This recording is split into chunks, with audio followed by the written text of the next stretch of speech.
Welcome to our channel, ladies and gentlemen. In the next few weeks, you will see the Delaware Senator Chris Coons jetting back into the country to hold talks between Raila Odinga and William Samoei Ruto. This is because the last time Chris Coons was in the country, he managed to broker a deal between Raila and Ruto because he came at the height of enhanced demonstrations against the government. And the government had unleashed police brutality, and they were killing people, maiming people. There was confusion in the country. And of course, Raila Odinga and William Ruto agreed to form a dialogue team. Raila's side being led by Kalonzo Musyoka, and Ruto's side being led by Majority Leader Kimani Ichung'wah.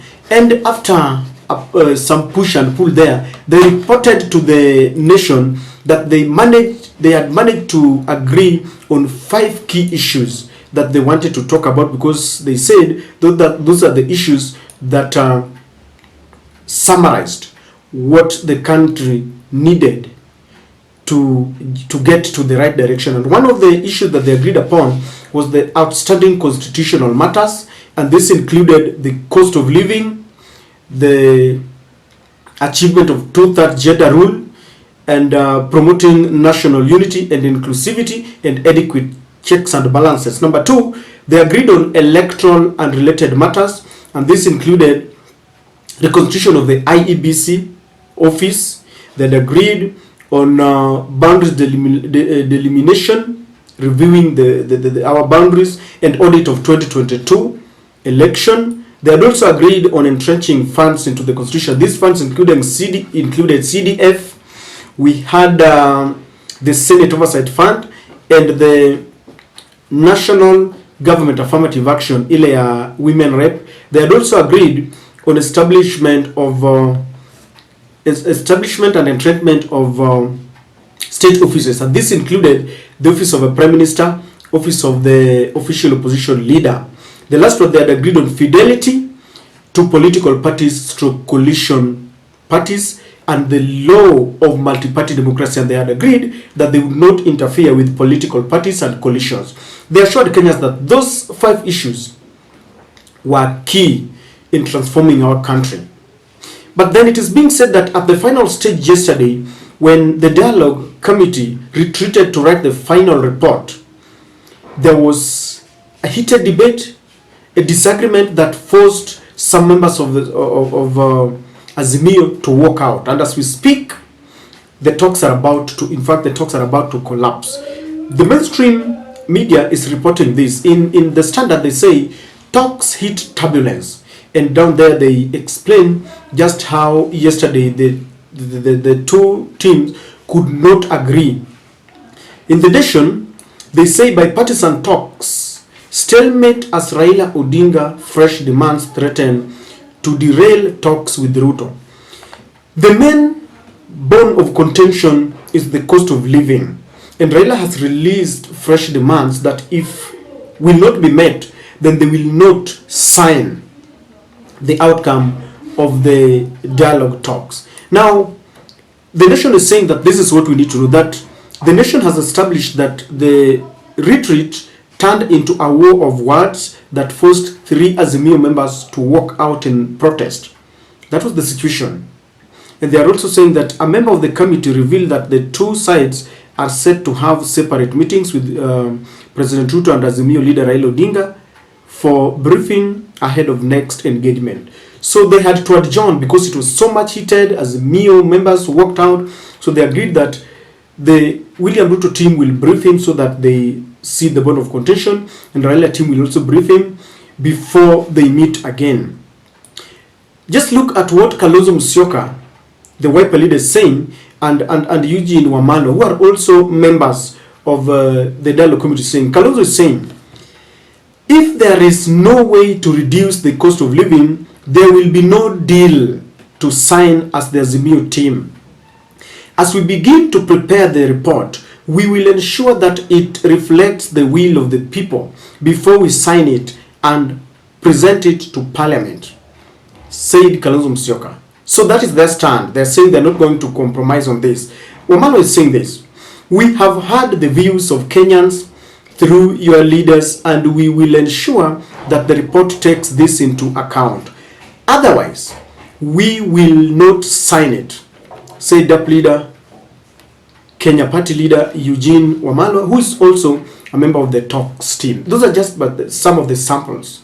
And the Azimio has decided that they will not compromise on this, otherwise let the talks collapse. And one of the conditions that Raila is giving, Raila is saying that we must scrap the housing levy.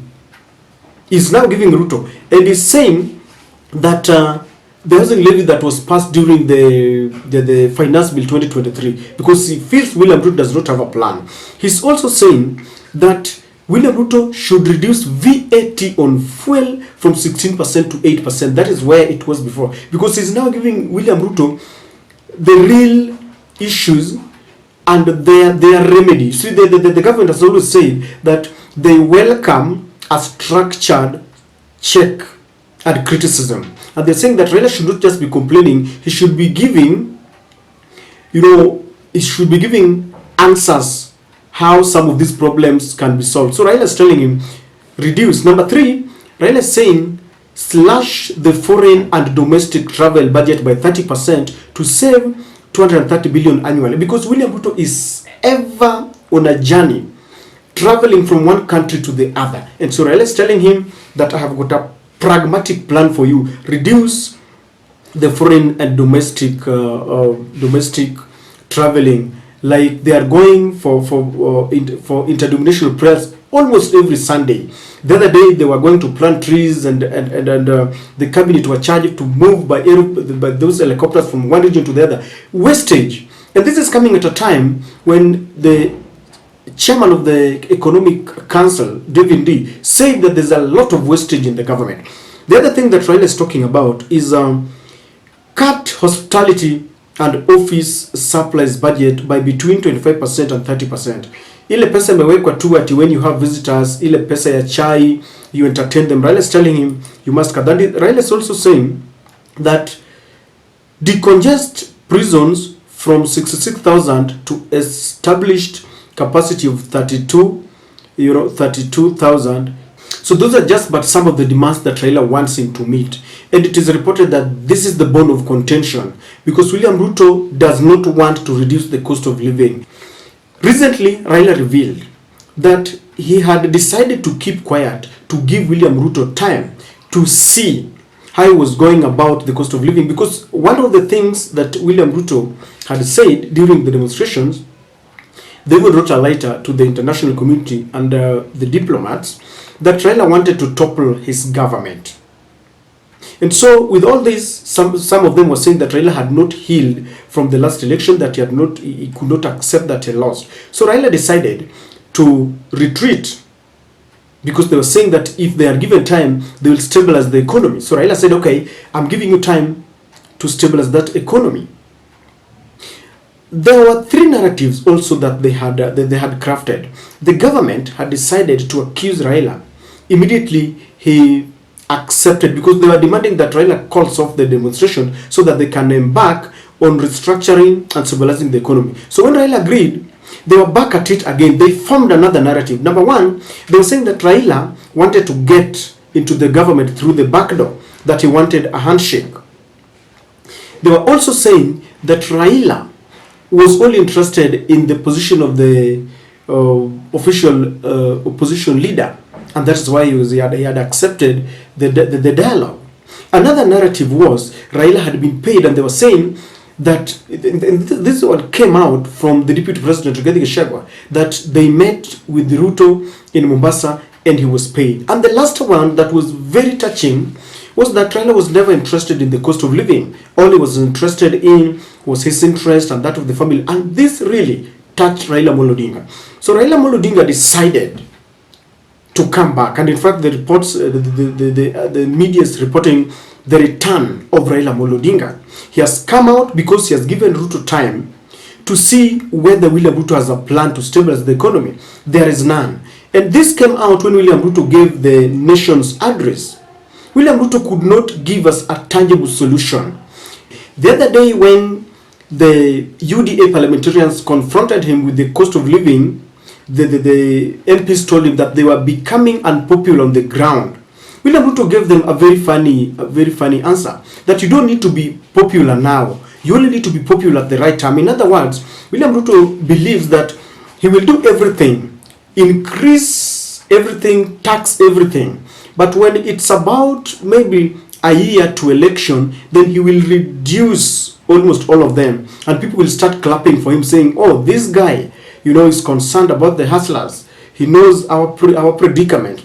That is what he believes, and that's why he was telling them that you don't need to be popular all the time. You only need to be popular at the right time. He believes that Kenyans can be hoodwinked, and then at the right time, you tell them I've reduced everything. So, ladies and gentlemen, Raila Odinga is telling his supporters that he will not sign if the cost of living, if there are no structures to reduce the cost of living. The good thing this time round, Raila has given them a pragmatic way of reducing the cost of living. Rather than all the narratives, all the good talks and the English that they're giving us, all the blame game about Uhuru Kenyatta, Raila is telling them, this is what I want. But William Ruto cannot do this, because you all know that these are the demands of the IMF, the demands of the World Bank, and he's not going to reduce it. So, in the event that Raila has maintained his stand, William Ruto has maintained his stand, what is going to happen?